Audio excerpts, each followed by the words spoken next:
কোনো প্রতিবেদনের ভিত্তিতে বা রিপোর্টের ভিত্তিতে, তাহলে নির্বাচন কমিশন সেটা তদন্ত করে ব্যবস্থা নিতে পারবে এবং যে অফিসের জন্য তিনি নির্বাচিত হচ্ছেন অর্থাৎ 5 বছর সময়কালের মধ্যে যে কোনো সময় সংশ্লিষ্ট ব্যক্তিকে রিকল করা যাবে, এমনকি তার প্রার্থিতাও চলে যাবে এবং তিনি সংসদ সদস্য পদ হারাবেন।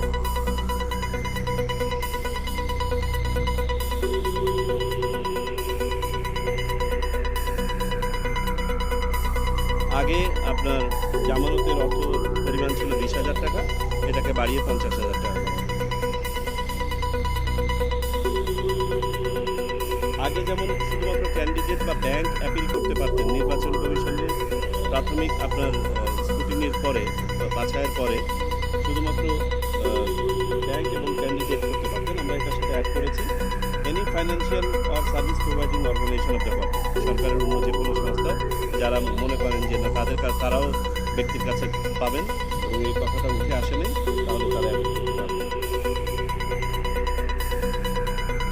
না ভোটের ব্যাপারে যে সিদ্ধান্তটা হয়েছিল যে এখন থেকে কোথাও একক প্রার্থী থাকলে সরাসরি তাকে বিজয়ী ঘোষণা করা হবে না, তাকে না এর বিপক্ষে ভোট করতে হবে এবং দ্বিতীয়বারও যদি গিয়ে দেখা যায় তফসিল করে নতুনভাবে ঘোষণা করার পরে আবারও একই প্রার্থী হচ্ছে, তখন আর না ভোট হবে না। কিন্তু একবার অন্তত পক্ষে না ভোটের সাথে সিঙ্গেল প্রার্থীকে কন্টেস্ট করতে হবে এবং সেই এতে যদি যিনি ব্যক্তি প্রার্থী তিনি না এর চেয়ে বেশি ভোট পেয়ে যান তাহলে তো নির্বাচিত হয়ে গেলেন, আর যদি না কোনো কারণে বেশি ভোট পায় তাহলে পুনঃতফসিল হবে।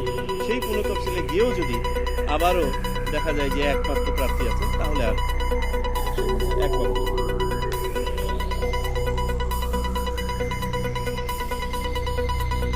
জোটবদ্ধভাবে নির্বাচন করতে গেলেও স্ব দলীয় যে সিম্বল আছে, প্রতীক আছে, সেই প্রতীকেই প্রার্থীরা নির্বাচন করবেন। দলের একটি বড় ঢালাইয়ের সেরা প্রিমিয়ার সিমেন্ট।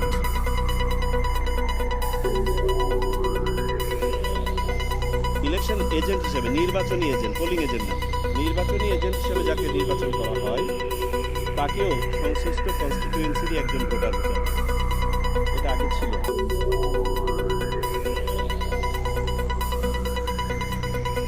আগে যেমনটা ছিল যে প্রিজাইডিং অফিসার নিজেই আপনার ভোট বন্ধ করা এবং শুরু করার সিদ্ধান্তটা নিতে পারতেন। মাঝখানে একটা ঢোকানো হয়েছিল যে তিনি আইন শৃঙ্খলা রক্ষাকারী বাহিনীকে ডাকবেন, তারা দেখবে, দেখার পরে তারা একটা প্রতিবেদন দিবে, তারা বললে আবার শুরু করবেন বা বন্ধ করবেন। আমরা এটাকে সরিয়ে দিয়েছি, আগের অবস্থায় ফেরত নিয়ে গিয়েছি এটা। অর্থাৎ প্রিজাইডিং অফিসারই সর্বা হবেন কেন্দ্রে, তিনি সিদ্ধান্ত নেবেন যে তিনি ভোট কন্টিনিউ করবেন নাকি বন্ধ করবেন। ইভিএম সংক্রান্ত সকল প্রভিশন বিলুপ্ত করা হয়েছে।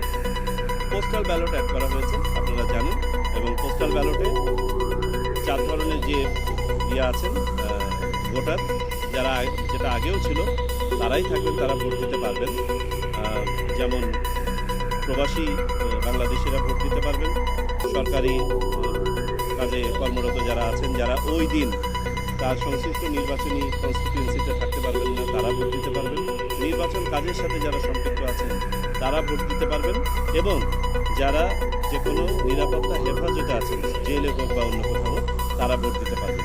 এখন আগে আমরা সমস্যা যেটা দেখেছিলাম যে এই ভোটটা দিতে পারতেন না ওনার সময়ের অভাবে, তো সেটাও আপনাদেরকে ব্রিফ করেছি। আমরা একটা নতুন মোডালিটি অ্যাডপ্ট করেছি। আজকে শুধুমাত্র এটাই বলি যে তারা ভোট দিতে পারবেন, এবং এটার জন্য যে ব্যালটটা হবে সেই ব্যালটটা হবে আপনার সিম্বল ব্যালট, যেখানে নামগুলো থাকবে না। এই সিম্বল যাতে করে আগে থেকে ব্যালট পেপারটা প্রার্থীর কাছে, ভোটারের কাছে চলে যায়, এবং তিনি অপেক্ষা করবেন ওই দিন পর্যন্ত যেদিন প্রার্থীদের তালিকা চূড়ান্ত করা হবে এবং চূড়ান্তভাবে আপনার প্রতীক বরাদ্দ করা হবে, এবং তার ইনস্ট্রাকশনে এটা লেখা থাকবে।